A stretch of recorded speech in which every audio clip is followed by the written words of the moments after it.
Queridos televidentes, gracias por permitirnos una vez más entrar a sus hogares. Recuerden que esto es puro emprendimiento. Mi nombre es Carolina Piedrahita y hoy estoy acompañada de uno de los grandes de la industria de la nueva economía. Él es Fernando Palacio, economista de los Andes y con grandes resultados, no solamente a nivel nacional, sino también a nivel internacional. Fer, bienvenido a nuestro programa. Gracias, Carolina. Bueno, cuéntale a nuestros televidentes de qué vamos a hablar hoy. Vamos a hablar de algo apasionante que es la historia del dinero. Bueno, te dejo en compañía de nuestros televidentes. Muchas gracias. Bueno, señores, qué alegría estar con ustedes en este espacio que tenemos en Puro Emprendimiento. Hoy vamos a hablar de un tema muy apasionante, un poco desconcertante. Es probable que algunos de ustedes no duerman bien después de escuchar la información que vamos a presentarles. Y lo más importante, creo yo, es crear conciencia sobre el mundo en el que vivimos, las reglas del juego y lo que está pasando. En este momento, en la actualidad, tenemos el dólar subiendo y el petróleo bajando. Y la pregunta que yo le hago es, ¿realmente usted sabe por qué? ¿Sabe por qué ocurren esos ciclos dentro de la economía? Esto es como quedó el mundo después de la crisis del año 2008. Los países que están en rojo son países que entraron en desaceleración, decrecimiento económico, recesión económica, y como usted se da cuenta, pues son la mayoría de los países del planeta. Y la verdad es que la mayoría de la gente no entiende por qué pasó eso. Esa crisis, por ejemplo, empezó con la quiebra de los bancos en los Estados Unidos en el año 2008. Y el gobierno pasó unas leyes que los contribuyentes pagaron con impuestos para rescatar a los bancos. ¿Sabe usted que la primera medida que tomó, por ejemplo, el presidente de Lehman Brothers, que había llevado el banco a la quiebra total, cuando recibió los dineros de los auxilios del gobierno cobrados a los contribuyentes de impuestos, es que se dio a sí mismo un bono de 568 millones de dólares? Esa fue su primera acción. Y el dinero que estaba destinado para llegar a la gente, para que las personas no perdieran sus casas, no perdieran sus activos durante esta gran crisis, nunca llegó. Y se quedó en manos de los banqueros. Y para eso tenemos que ir al inicio. Entonces, como me decía un amigo, Alexander Ruiz, ex tesorero de Bancoldex, que es el banco realmente empresarial de Colombia, me decía que el problema es que la gente se sienta como si se sentara a jugar póker con expertos y con campeones mundiales sin ni siquiera conocer las reglas del juego. ¿Usted haría eso? Seguramente no.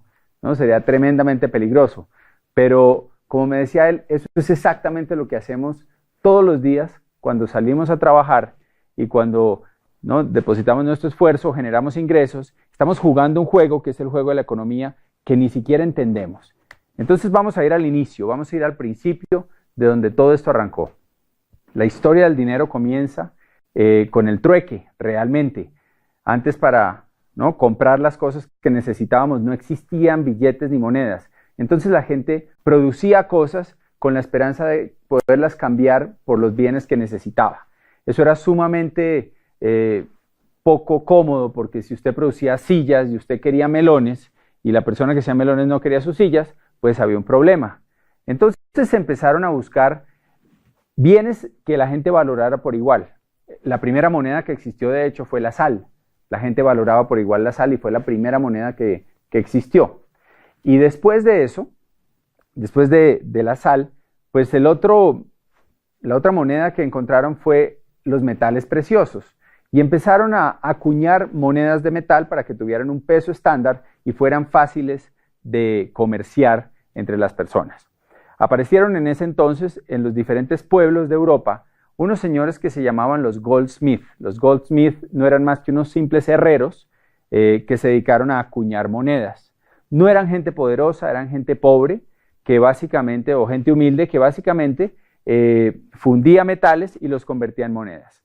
Cuando estas personas empezaron a producir las monedas y el pueblo empezó a recibir las monedas, pues ellos necesitaban una caja fuerte donde guardar las monedas que producían para que no lo robaran. Y lo que pasó es que los otros habitantes del pueblo fueron donde él y le pidieron que les guardara sus monedas en su caja fuerte y que les guardara su oro. Esta persona no tuvo problema con eso y empezó a depositar en su caja fuerte el oro de todo el pueblo. Y lo que hacía es que les daba unos certificados que decían, fulanito de tal me dio 10 monedas o le daba 10 certificados por una moneda, y con eso la gente se iba tranquila a sus casas. Pero pasó algo increíble, y es que la gente nunca iba a sacar el oro de la caja fuerte. El oro permanecía ahí, y lo que las personas empezaron a hacer es a comprar sus cosas con los certificados que le había dado el herrero, el goldsmith. Y ahí aparecieron los primeros cheques o billetes que existieron en el planeta. Cuando este señor se dio cuenta que el tiempo pasaba y que nadie iba a reclamar el oro, se le ocurrió una brillante idea, que es empezar a girarse a sí mismo papeles por diferentes valores. Entonces empezó a crear un certificado que valía por 10 monedas, otro por 5, y empezó con eso a comprar cosas para sí mismo. Entonces cambió los caballos, cambió la casa, mejoraron la ropa de las diferentes personas de la familia y se empezaron a convertir en los ricos del pueblo. Empezaron a comprar terrenos. Claro, el pueblo, sabiendo de dónde venían los goldsmiths, ¿no? Y que eran simples herreros, pues lo que hicieron fue que se asustaron y dijeron: ¿a qué hora esta persona se ha vuelto semejante millonario? Y entonces se pusieron de acuerdo y fueron todos juntos a retirar el dinero de la bóveda del goldsmith. ¿Qué pasó? Pues obviamente había más papeles que oro, había más papeles que monedas. Y entonces se dieron cuenta de la estafa tan tremenda de la que habían sido víctimas. En toda Europa empezaron a ahorcar a los herreros, empezaron a matarlos a todos por esa estafa que habían hecho contra el pueblo en general. Pero pasó algo interesante, y es que algunas personas ricas, los nobles, algunos gobiernos, se dieron cuenta de lo que estaba pasando, y ¿saben qué dijeron? Dijeron: oiga, pero no es tan mala idea. No es tan mala idea, simplemente necesitamos reglamentar esto. ¿Por qué no cogemos esto que hizo esta gente y lo reglamentamos? Porque ahí hay un potencial de negocios. Y entonces empezaron a crear los primeros bancos, o los segundos, porque los primeros realmente fueron los de los Goldsmith, y empezaron a reglamentar las reglas de la producción del dinero, de los papeles como medio de pago. Y lo primero que hicieron fue poner un rango. Entonces decían: bueno, por cada moneda que tengamos acá, podemos emitir 10. El 10% se debía mantener como reserva. Esto era sumamente conveniente para los bancos porque cobraban intereses no sobre lo que tenían en reserva, sino sobre el total de los 10 que estaban prestando. Y bajo esa ley tan sencilla es que hoy funcionan los bancos de todo el mundo prácticamente. Usted cuando pide un crédito, en ese momento los banqueros entran a su Excel, hoy en día ya ni siquiera es papel, y lo que hacen es que depositan en su cuenta con un computador el dinero que usted haya pedido. $10,000, 20 millones de pesos, lo que sea. Usted quiere comprar un carro y entonces usted pide un crédito por ese valor. Y en ese momento entran y crean ese dinero. Lo único que tienen que tener es un poco de dinero de reserva para poderlo crear. Hoy en día además las proporciones del fraccionamiento del dinero, que es como se llama todo esto, han bajado. Y en algunos casos y países llega simplemente a un 2% como reserva para lo que se presta al público. Entonces, imagínese ese negocio. Usted monta con un amigo un banco. Entre los dos ponen $1,000. Pueden prestar por lo menos 10,000. Y adivinen sobre qué valor le pagan a usted intereses. Pues sobre los 10,000 que usted acaba de crear. Y es por eso que los bancos siempre son los edificios más bonitos y siempre son realmente los que dan ganancias, pase lo que pase con la economía. Los bancos siempre ganan. Y lo otro que es interesante de todo este tema es que el dinero vuelve al banco. Si usted pide un crédito por 30 millones de pesos para comprar un carro, usted va y compra el carro, pero adivine qué hace la persona que recibe ese dinero de usted, la que le vendió el carro. Pues coge ese dinero y viene y lo deposita al banco. Y ahora eso se vuelve una reserva para el banco. O sea que ahora puede generar créditos por 300 millones de pesos. Y esto se vuelve un ciclo que nunca para. Y el resultado de eso es que cada vez hay más dinero, más dinero, más dinero en la economía. Y lo que eso nos ocasiona a todos se llama inflación. No sé si usted se ha puesto a pensar, pero piense cuánto podía costar una caja de leche en 1975. Tal vez centavos. ¿Cuánto vale hoy en día una caja de leche? Cientos de veces eso. Y mi pregunta es ¿por qué? ¿Acaso la leche se volvió más costosa de producir? ¿Hay menos vacas? ¿Acaso el proceso, ¿no? Generó más, ¿no?, más mano de obra? Y la respuesta obviamente es que no. Cada vez es más fácil y más barato producir leche. Sin embargo, el precio sigue aumentando a medidas exorbitantes. Y eso se llama inflación y eso es un costo para todos nosotros. Lo otro que esto genera son impuestos, porque para poder pagar los distintos proyectos que generan el gobierno y sobre todo para poder pagar la deuda que los gobiernos hoy en día están generando debido a que están en crisis, pues lo que están haciendo es que se están endeudando.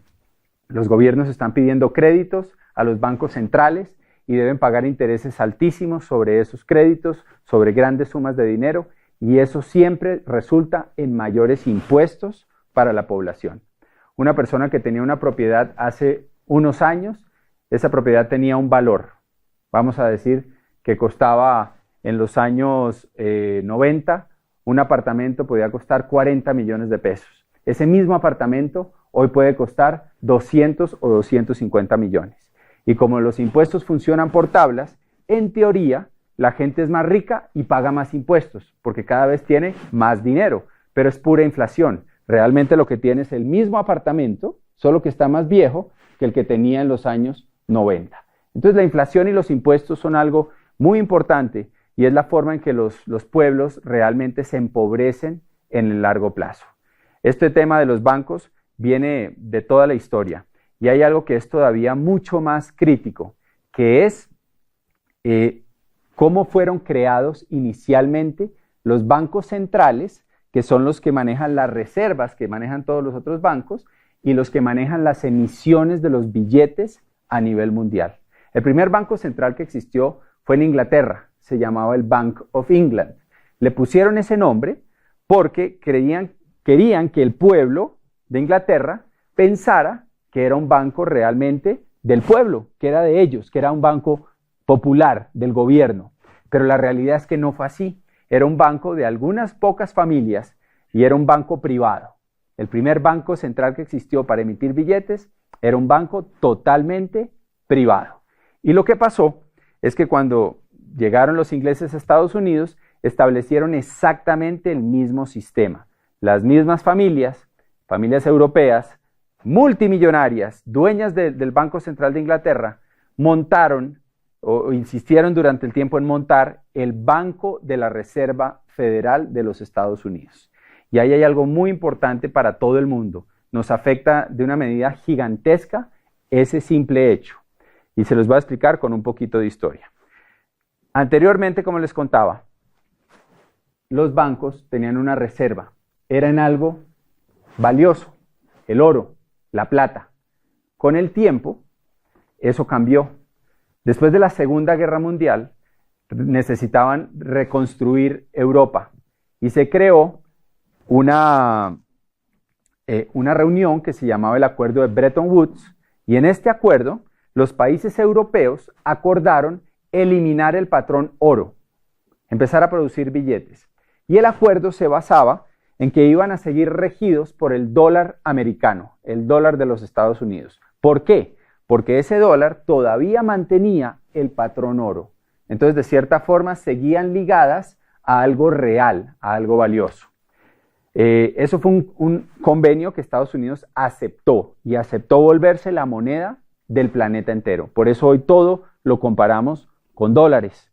Por eso hoy nos afecta tanto un alza del dólar como la que hemos tenido últimamente y la gente pierde empleos y los importadores no les cambia el negocio y afecta el precio del petróleo. O sea, todo eso viene desde el acuerdo Bretton Woods en 1944. Pasó algo interesante. En 1971, Richard Nixon, presidente de los Estados Unidos, decide acabar con el patrón oro y dice, no, eso ya no es necesario. Rompe el acuerdo de Bretton Woods sin consultarle a nadie y decide que ahora el billete emitido por los diferentes bancos no va a estar respaldado por nada.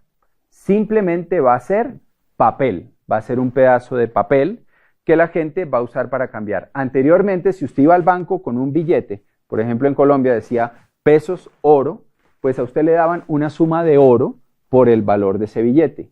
Actualmente, el dinero es deuda, se crea cuando alguien pide una deuda, no tiene ningún respaldo y su único valor es el que le dan los habitantes los ciudadanos de un país basado en el gobierno, en la credibilidad que tiene ese gobierno.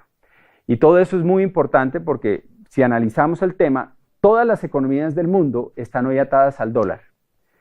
Y lo más complicado del tema es que la Reserva Federal de los Estados Unidos no es ninguna reserva, ni tampoco es federal.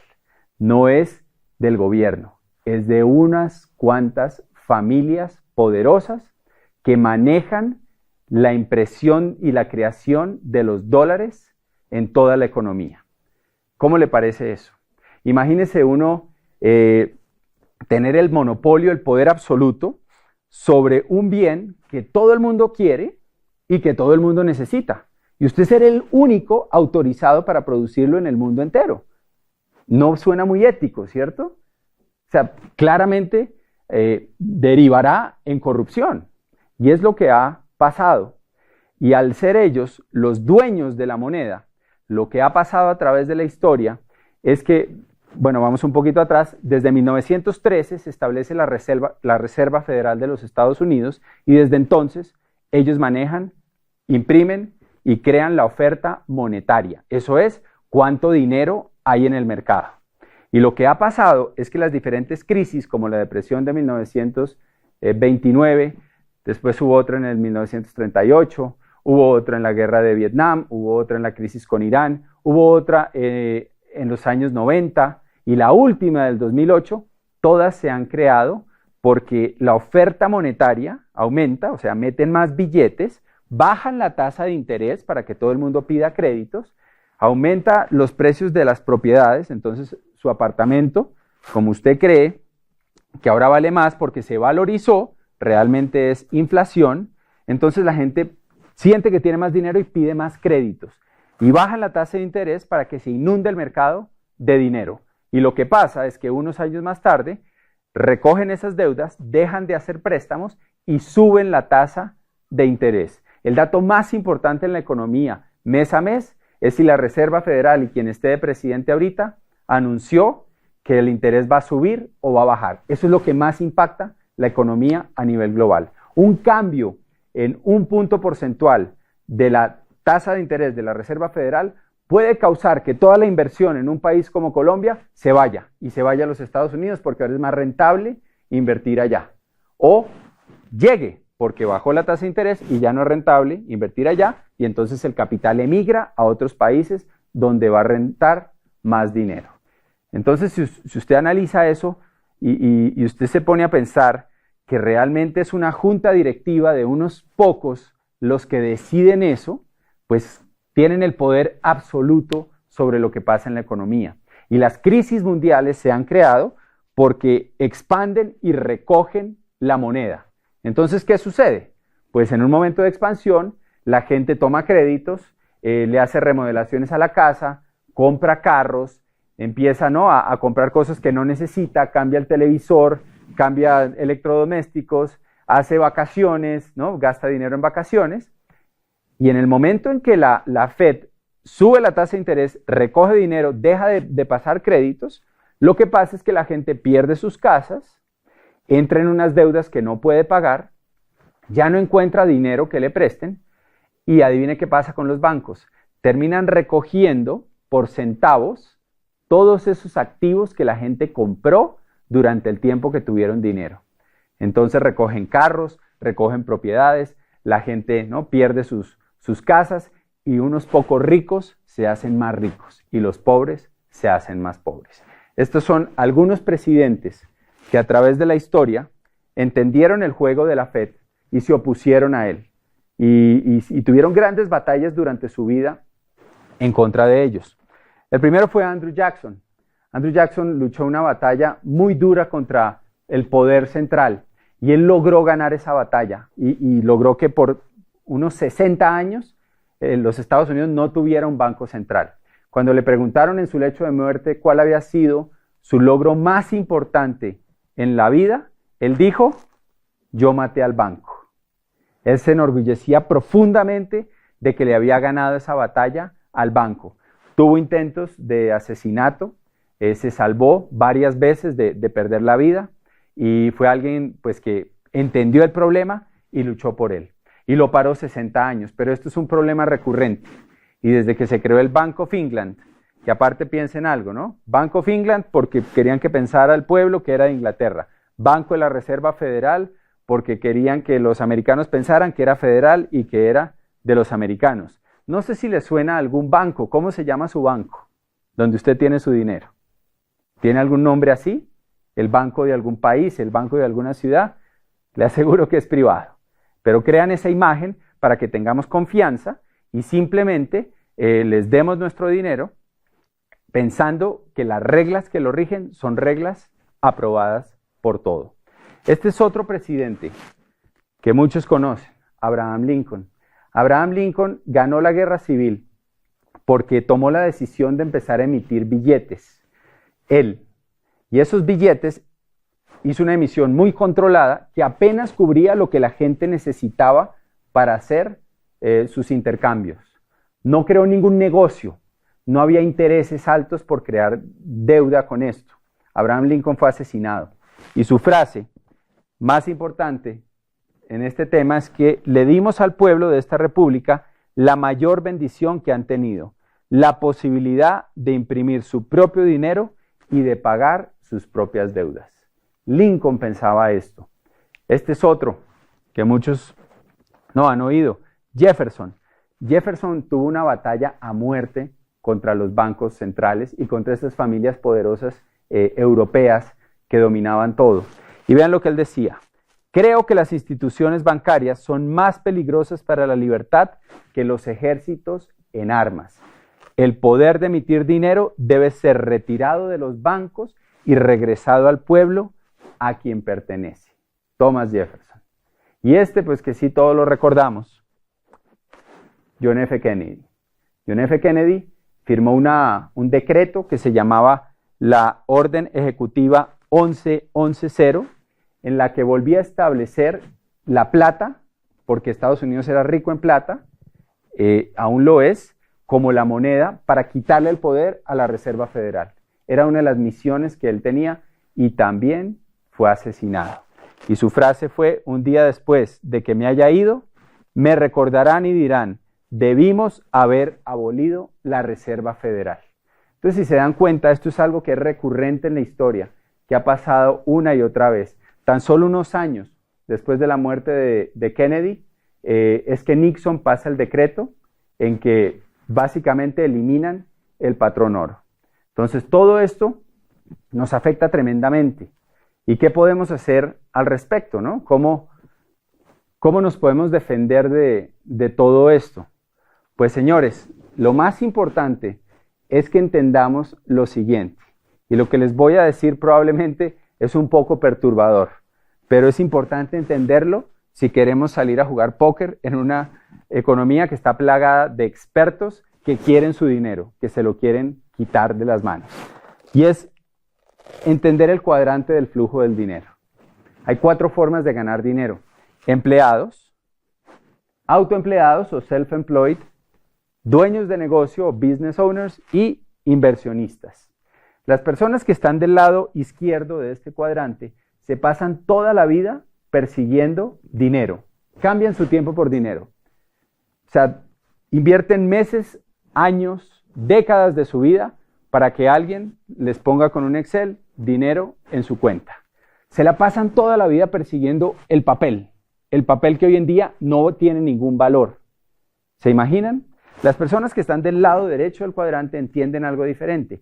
Ellos no trabajan por dinero, ellos trabajan por crear activos. Ellos trabajan por ser dueños de empresas, de propiedades, de activos, que en últimas un activo es algo que nos pone dinero en el bolsillo, algo que nos produce algo. Porque ellos entienden que al tener activos están protegidos contra esos ciclos de la economía.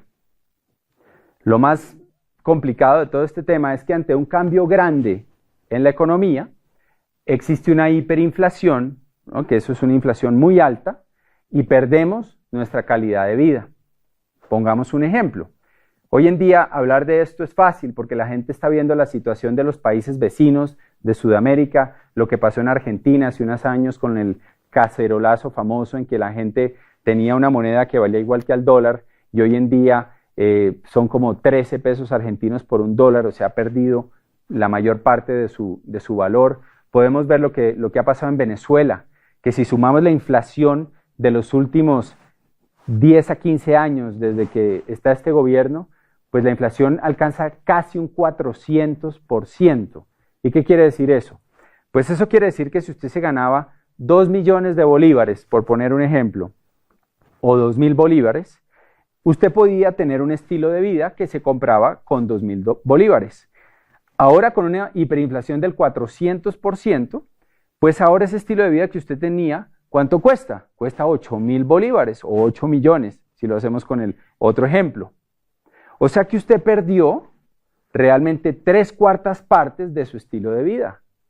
¿Qué pasaría con usted si el día de hoy a usted le quitaran 3/4 partes de su ingreso? ¿Dónde podría vivir si usted lo que paga de arriendo o de hipoteca se redujera a 1/4 parte de lo que usted paga? ¿Qué tipo de mercado podría hacer? ¿Se dan cuenta? Perdimos en ese ejemplo 3/4 partes del valor o del estilo de vida que teníamos. Sin embargo, ¿ustedes creen que los sueldos los aumentan en 4 veces? No, obviamente no. Los sueldos los van aumentando con un porcentaje mínimo mensual que es prácticamente irrisorio y esos sueldos nunca dan para volver a comprar ese estilo de vida que teníamos antes. ¿Cómo nos podemos proteger? Teniendo activos, por ejemplo, si usted es dueño de un apartamento y usted arrienda ese apartamento a 2 millones de pesos y hay una hiperinflación, pues ahora usted va a poder arrendar ese apartamento en más, en 8 millones o de pronto en más, que es lo que hemos visto muchas veces, por ejemplo en Venezuela, los arriendos se dispararon. O si usted es dueño de un negocio y ese negocio tiene productos, pues lo que va a pasar es que los productos van a subir sus precios y usted va a sostener su estilo de vida en valor real. ¿Se dan cuenta? Por eso es que vemos aún hoy que en Venezuela nuestro negocio y nuestra compañía siguen calificando personas a niveles altísimos. El mes pasado hubo un nuevo diamante y permanentemente hay crecimiento. Es más, los productos que hay en Venezuela se los llevan rapidísimo porque todo el mundo necesita productos de consumo masivo. Entonces ahí está la lección más importante y realmente de lo que se trata hoy. Porque yo no creo que se trate de, no tenemos ningún poder para ir a derrocar a la Reserva Federal de los Estados Unidos. Ninguna marcha va a lograr eso. Esto es una guerra, tal vez la guerra más antigua de la humanidad, que es quién controla el dinero. No es por ahí. Más bien, eduquemos a la gente para que la gente se proteja. Y en vez de salir a perseguir un papel que en cualquier momento puede no valer nada, enseñemos y eduquemos a la gente a salir a trabajar por crear un activo, porque sean dueños de algo que los proteja ante estas situaciones. Entonces ya para terminar, yo les voy a mostrar algunas imágenes que son impactantes, pero que debemos ver para crear conciencia. Esto se llama la República Weimar. La República Weimar es Alemania después de la Primera Guerra Mundial. Hubo una hiperinflación tan grande que pasaban cosas como estas. Esto es una persona en su casa acumulando la cantidad de billetes que tenía. ¿Era muy rico? No, era pobre. Pero los billetes no valían nada, habían perdido todo su valor por un cambio en la economía, por una crisis. Esto es un señor empapelando la pared de su casa con billetes. ¿Por qué? Porque era más barato empapelar con billetes que salir a comprar papel para empapelar. Estos son niños construyendo castillos en la República Weimar con fajos de billete.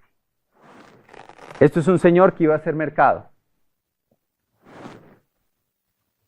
Y estos son billetes de esa era. Y ustedes van a ver ahí un billete de 100 billones de marcos. Y ahí hay otro de 500 millones de marcos. Y eso no alcanzaba para comprar una bolsa de leche. ¿Se dan cuenta lo que estamos diciendo? Y tal vez la más impactante, que es esta. Un señor barriendo billetes en la calle, como si fuera basura. ¿Por qué? Porque se convirtió en basura. Usted se imagina lo triste que es uno trabajar toda su vida persiguiendo un papel, ¿no? Persiguiendo billetes, que es lo que la mayoría de la gente hace. El 96% de la población trabaja por ganar dinero. Y que en un momento dado, todo ese trabajo que usted hizo toda su vida se convierta en basura. Y señores, de eso se trata, de crear conciencia. Estamos viviendo un mundo donde las reglas del dinero son muy complicadas, no son tan difíciles de entender en cuanto a lo que necesitamos para, ¿no?, progresar y para realmente asegurar nuestra economía. Básicamente, usted necesita crear su propio activo. Y no existen muchas opciones allá afuera para hacerlo. Por eso lo están invitando a que construya este negocio. Porque si usted construye este negocio, usted va a ser dueño de algo, de un activo, en el cual además no se puede quebrar por la forma en que funciona este negocio, pero usted puede construir algo que el día de mañana no solo le dé seguridad económica, sino que le dé libertad y prosperidad. Así que los invitamos a ponerle mucha atención a la gente que lo está ayudando. Obviamente el negocio tiene un fondo que tal vez usted con este corto video ha descubierto, pero aquí hay algo que es difícil conseguir allá afuera, que es la seguridad de su familia y la libertad de los que lo rodean. Fue un placer estar con ustedes y nos vemos en la próxima de Puro Emprendimiento.